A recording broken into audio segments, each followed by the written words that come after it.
Ettore Arco Isidoro Bugatti was as extraordinary as his name might suggest. Although an ingenious and inventive engineer, he had little or no formal engineering training. He had a natural mechanical ability, which, coupled with his intense powers of observation and artist's eye, was to produce some of the most aesthetically beautiful automobiles the world has ever seen. He had no technical training whatsoever. In fact, the whole of his life, his design work is characterized by a complete ignorance of scientific principles, although an astonishing ability to pick up what's good and choose solutions which work. Hugh Conway is an acknowledged expert on Ettore Bugatti and his creations. He spent his working life as a mechanical and aeronautical engineer, and for the last 30 years or so he has owned and rebuilt many Bugattis. He's also written several highly regarded books on the subject. Most engineers believe that when you design something, it's probably not perfect the first time. Bugatti believed that what he said was right and didn't really want anybody to criticize it or even suggest modifications.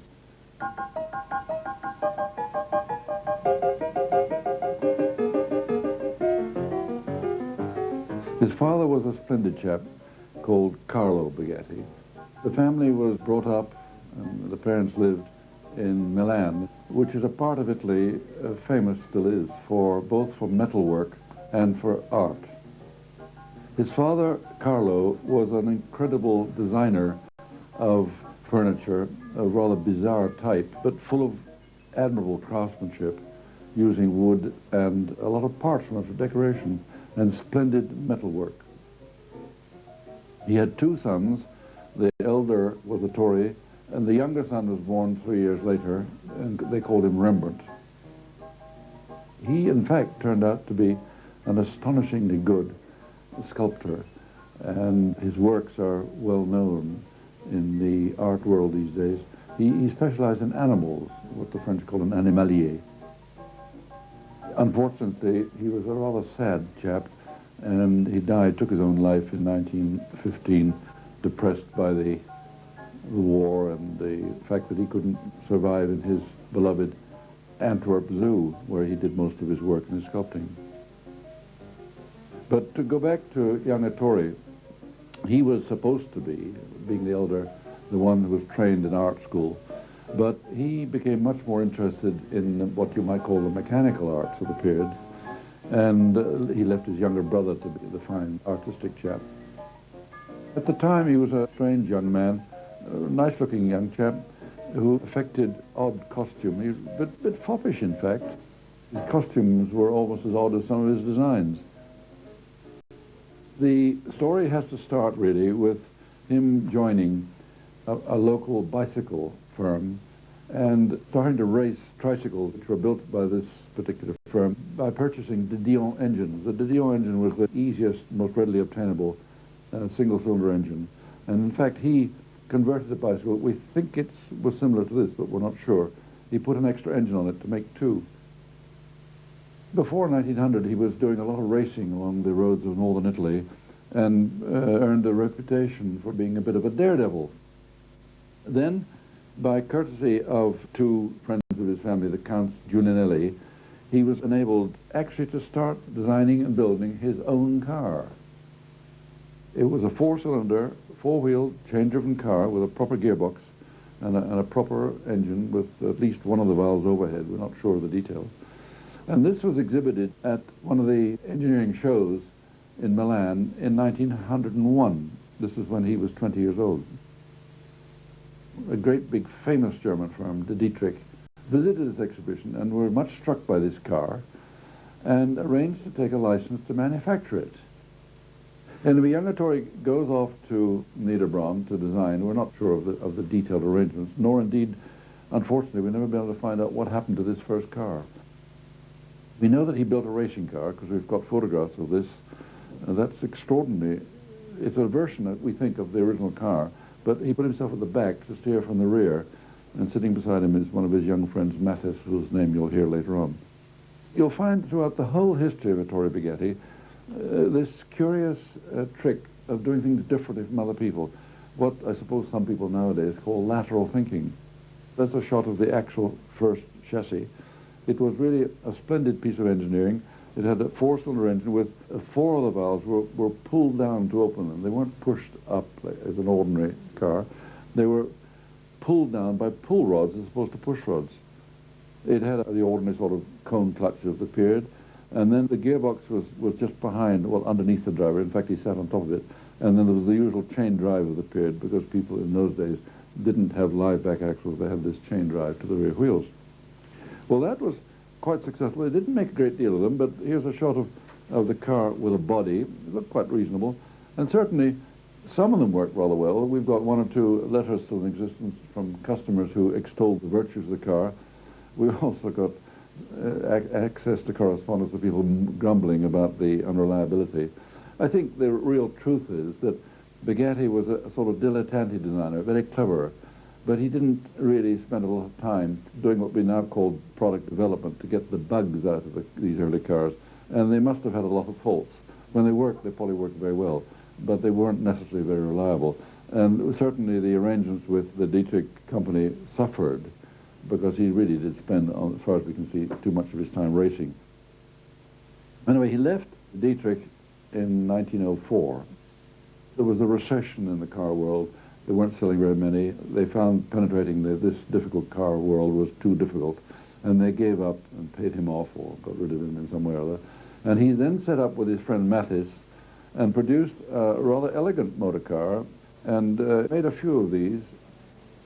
There were still large cars, but now, curious enough, instead of having both valves operated by pull rods, he operated the inlet valve by a pull rod pulling it down, and the exhaust valves were pushed up by conventional push rods. You'll find in his early history, he tried really everything, actually. Still, it was a nice car. It's very similar in layout with the gearbox and the chain drive as before, and quite a good car, actually. That lasted for only 2 years, that arrangement with Mathis. They weren't able to commercialize the thing properly, although at least one came to England and was sold under the name Burlington. Then an interesting thing happened to Bugatti. There was a very fine and very well-known firm in Cologne, in Germany, called Deutz. And they decided they wanted to get into the car business, and they hired Ettore Bugatti in 1907 to design for them as a consulting designer, which was really quite a feather in his cap, because it was a very fine firm. He produced 2 cars there. The first one was a splendid version of the same general layout as before, with the gearbox in the middle and the chain drive, but now the engine had overhead valves not operated by pull rods or even push rods, but by a central camshaft, an overhead camshaft, a very modern design, and sort of curved tappets shaped like bananas, which from a single camshaft middle pushed the valves down to open them.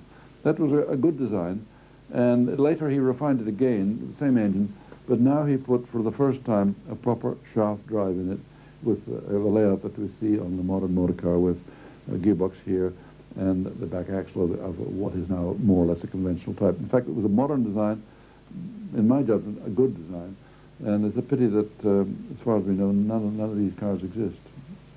However, Deutz again had trouble penetrating a new market. They were very well known, very successful manufacturer of stationary engines, but even for a firm as able as that, it was not easy to penetrate into a new market. Now, a very interesting thing happened. While he was working for Deutz, his arrangement enabled him to work as a consulting designer on his own, on the side, as it were. Well, he now decided to build a little car, what they called in those days a voiturette. He was probably stimulated by the voiturette racing in 1908, where there appeared a number of very lovely little cars, in particular a very pretty little Isotta Fascini. He then produced in his own home at Cologne a miniature version of the car he'd just done for Deutz. It was a 4-cylinder baby car with a little gearbox and a shaft drive to the back axle, like the bigger Deutz version, only what you would call today 1200cc engine, and very light, handled beautifully, relatively fast. It would do in good condition, well over 60 miles an hour, which was quite fast for those years. Certainly, the car created quite a sensation in its day, and it wasn't long before he was able to get some finance. He was probably by that time tired of working for other people.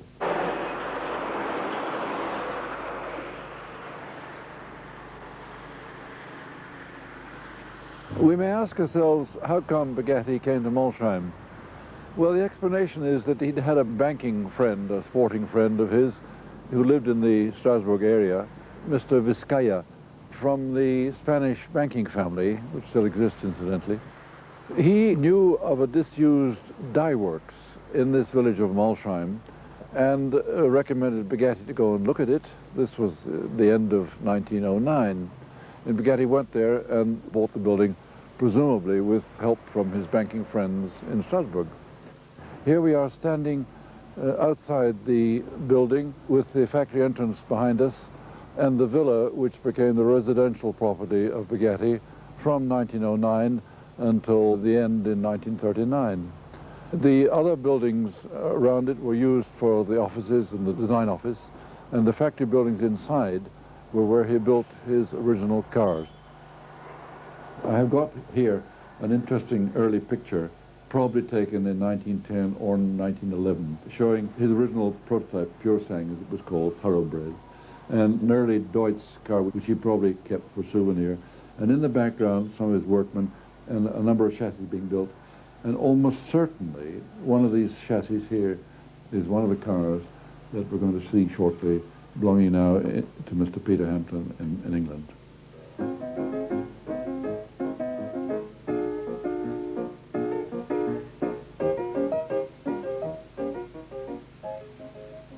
The engine design on this first little Bugatti car, which he did at his Molsheim factory, represents a style of design which Bugatti was to use more or less until the end, namely an aluminium crankcase, aluminium cast crankcase, bolted direct to the frame, on which is mounted a cylinder block, usually 4 cylinders. When he had an 8-cylinder car, he would normally have 2 blocks in his early designs.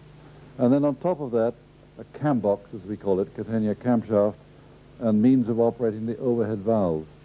Bugatti was one of the first designers to use overhead valves, and really he used this on all his designs from 1910 onwards. The drive to the camshaft was taken on the front of the engine by a vertical shaft with bevel gears, one on the crankshaft and the other on the camshaft. And then there was a cross drive for the magneto on one side and the water pump on the other side. The interesting feature of this little car is in fact the Ettore Bugatti signature, which was his trademark, and in fact it's the only model of his car where he was so bold as to use his own name on the cam box. This early model 8-valve car didn't have the later oval-shaped radiator, or horseshoe shape if you like, which became the Bugatti feature which everybody almost recognized, but he only used this on the first 3 years of its production and went over to the oval radiator in 1913. The other feature which is worth stressing on this car is the balanced design. It's a lightweight car. He was very keen to reduce the weight. He used to argue, quite rightly, that weight was the enemy. And this is probably the first time that a car was neither a cycle car put together with bits of string and wire, or a heavy-duty car scaled down where some of the sections, like the gears and whatnot, were of heavy duty, heavier than was needed. That axle is all that you need for a car of this weight and performance. And other features of it, like the transmission, the back axle, and the gearbox, are equally light, which helps to make the car extremely charming to drive. In his very first catalogue, he quotes an article by the famous author of the time, W.F. Bradley, who said that he managed to pass a much heavier car on bad roads by virtue of the maneuverability and light handling of this little car.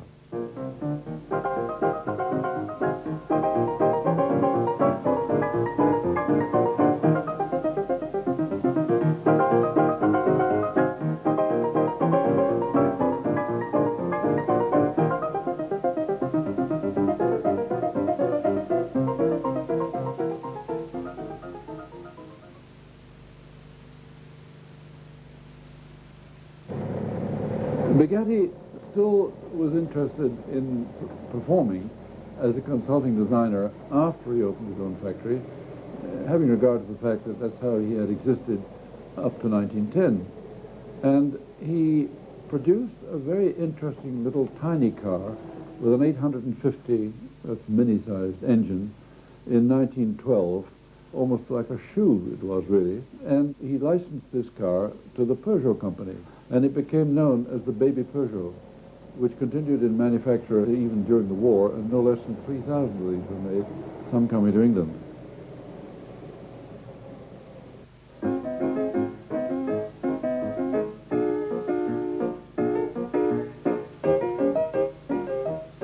The next phase in the story is an interesting other diversion of his activity.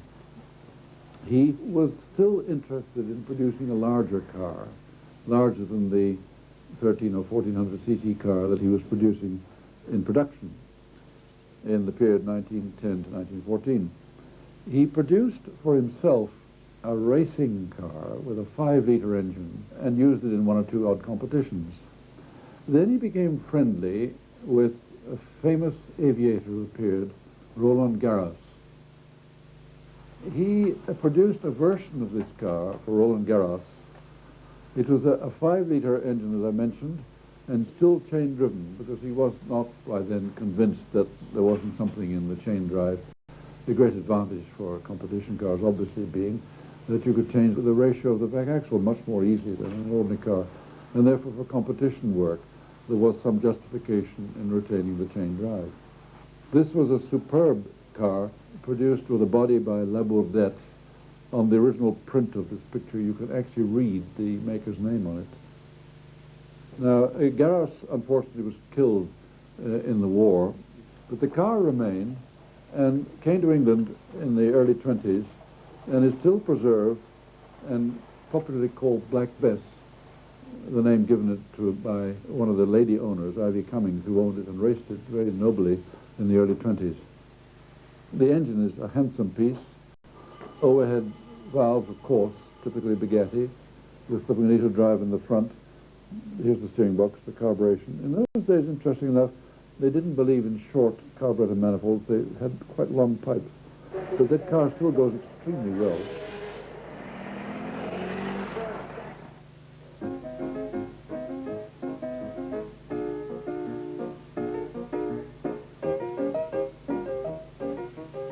In Bugatti's search for more power in 1914, he decided to build a special version of his little 8-valve engine with 4 valves per cylinder, something which nowadays our German and Japanese friends are extolling the virtues of. He produced 3 engines for the Waterette race, which was unfortunately cancelled by the war in August 1914. But he buried the engines, or at least the top half of the engine, the new parts of the engine, at Molsheim when he left for Italy and then later France during the war, where he spent all his time designing aero engines. Well, these engines were dug up after the war when he got his factory back in 1920, and they put them on chassis and entered them in a race at Le Mans in 1920, where he won with what was at that time a sensational speed of 55 miles an hour. This created a sensation in the press because no small car at that time was able to be driven so fast. And this really started Bugatti's reputation post-war as a maker of racing cars.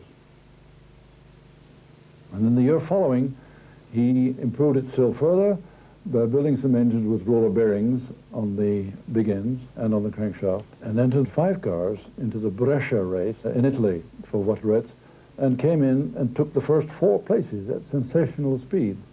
All this really cemented his reputation and got him into business as a successful producer of racing and sports cars. The success at Brescia led him to call the model the Brescia model, and forever afterwards it was known throughout its production run until it finished in the early 1926 as the Brescia Bugatti, in honor of the win at Brescia.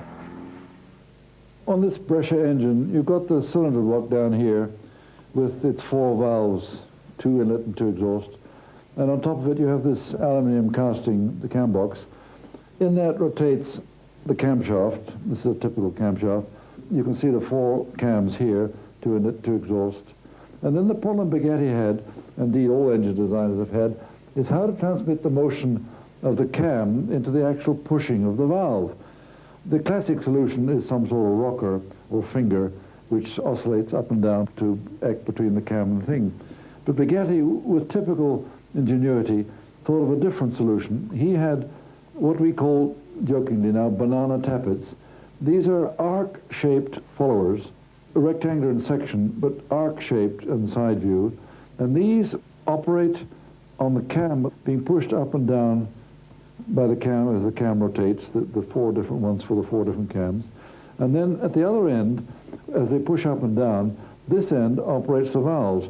These show the 4 valve centers. Well, he produced a batch of these little short chassis, so-called Type 13 racing cars, what was called in England the full brusher, or the genuine racing brusher. And 2 of them came to England fairly quickly.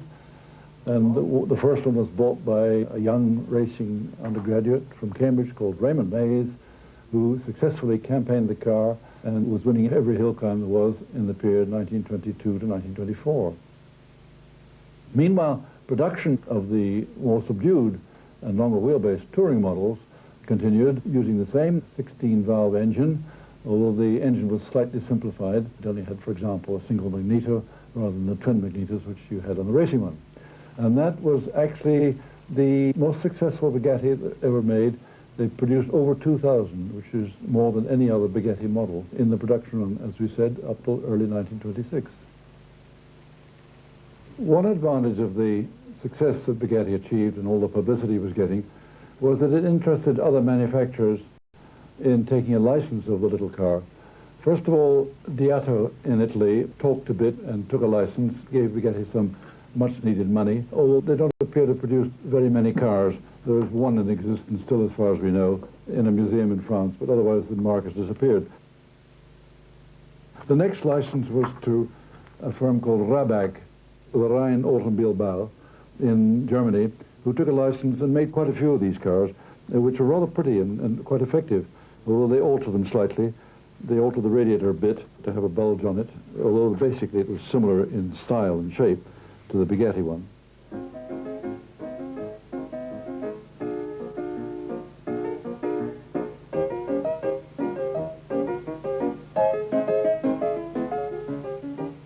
He had always wanted to produce in production a 2 or even a 3-liter car, and his first essay into this field was in 1920 when, long before he really had the means to do it, he produced a remarkable 8-cylinder 3-liter car called the Type 28.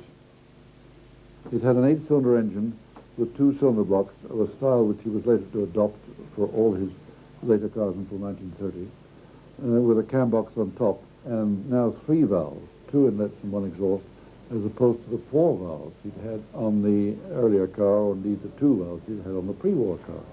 And the 3-valve design was to remain with him until 1932, when the big touring Type 57 took over with only 2 valves. It also had, interestingly enough, hydraulic front brakes. Hydraulic brakes in those days, not by Lockheed but by Bugatti. Other interesting technical feature of the car was that the gearbox was in the back axle of the car, which has some technical advantages of simplicity, although it does increase this, what was called the unsprung weight of the back axle, which has to bounce up and down.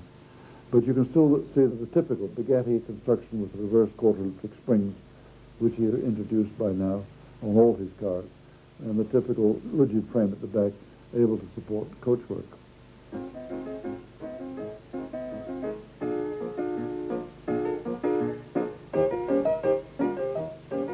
It was perhaps fortunate that Bugatti was not able to commercialize the 3-liter car, which was called the Type 28, because the racing formula, which had been a 3-liter formula up till 1921, was changed for 1922 into a 2-liter formula.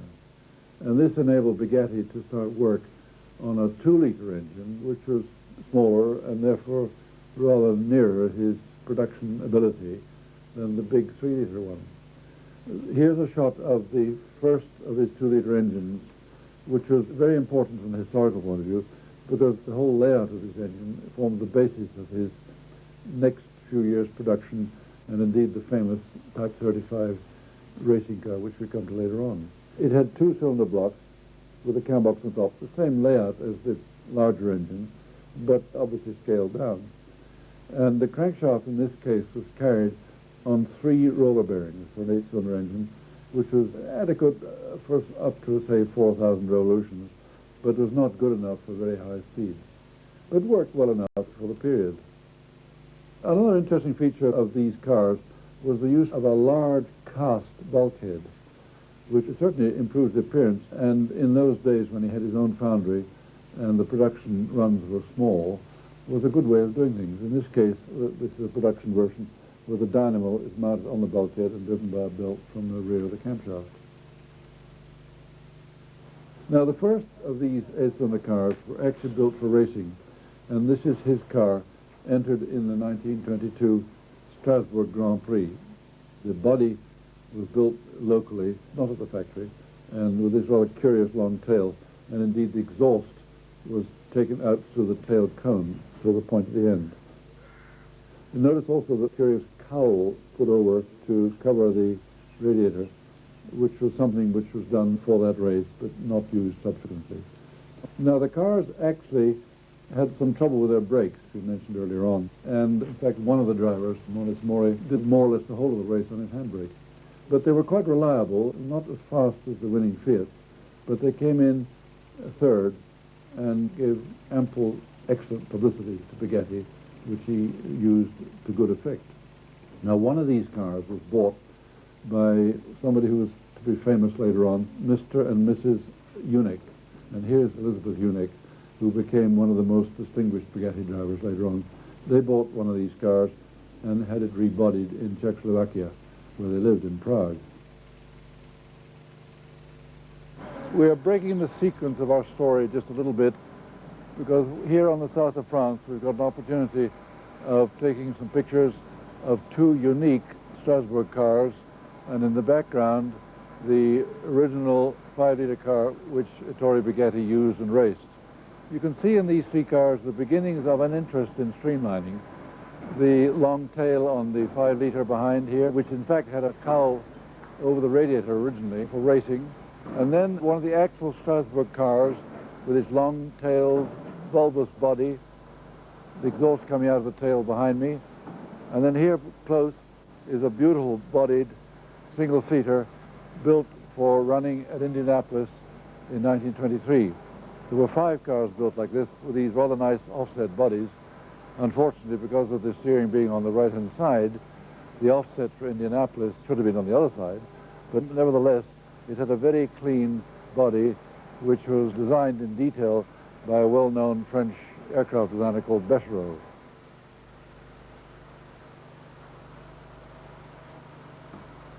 This is typical of the early hydraulic brakes, using a glycerine and water mixture, as used on the early Type 30s and indeed on the racing cars at that time. There's the oil or liquid fluid entry here, and instead of the double shoe arrangement of the modern hydraulic brake, there was a single shoe pivoted on one end and pressed by a single hydraulic cylinder to expand into the drum. Clearly, therefore, it only worked in a forward direction and hardly worked at all in reverse. The actual master cylinder was a remarkable affair. This is a sample with the reservoir of oil on top of this master cylinder and a direct push pedal mounted in the cockpit so you could push it down directly, there being no lever. This was merely a guide to stop it turning around. It was frankly the trouble with the seals on this item that prevented it being reliable, and although when they were working they worked quite well, they always were giving trouble.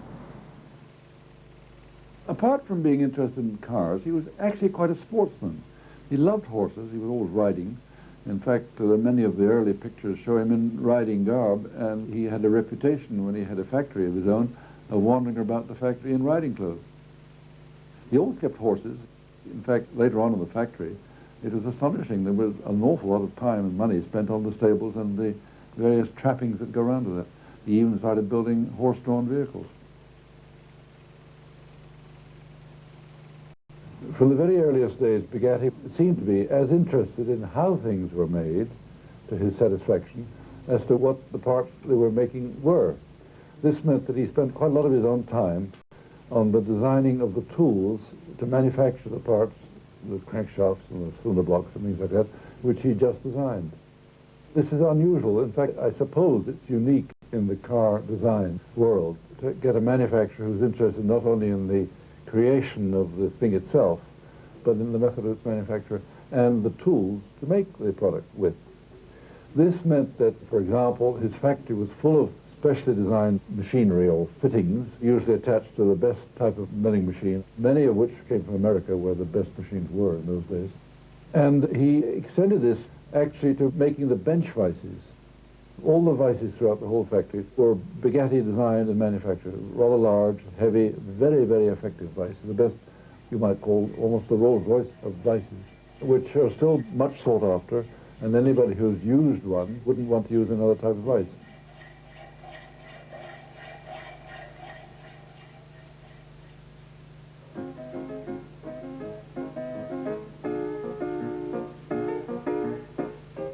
For 1923, we see an example of Bugatti's divergence. His whole life is a mixture of brilliance and then, you might say, brilliantly stupid things. And certainly for 1923, most of us feel that the racing car he produced for the Grand Prix, which was then at Tours in France, was really an aberration. He had always resisted the argument that coachwork was important on cars because of the weight. He argued that the loss of performance due to the weight of the body was more important than the benefit from streamlining. But he had been persuaded, against his judgment, we think, to have a body put on the 22 car, which wasn't too bad. And then he decided, for reasons which we don't know, to produce an aerodynamically designed car for the 23 Grand Prix. He produced a car which was really an aerofoil section of a wing, except that it was rectangular in front view and had a high frontal area. Now, these cars had an extremely short wheelbase, shorter than the previous year, reduced from 2.4 meters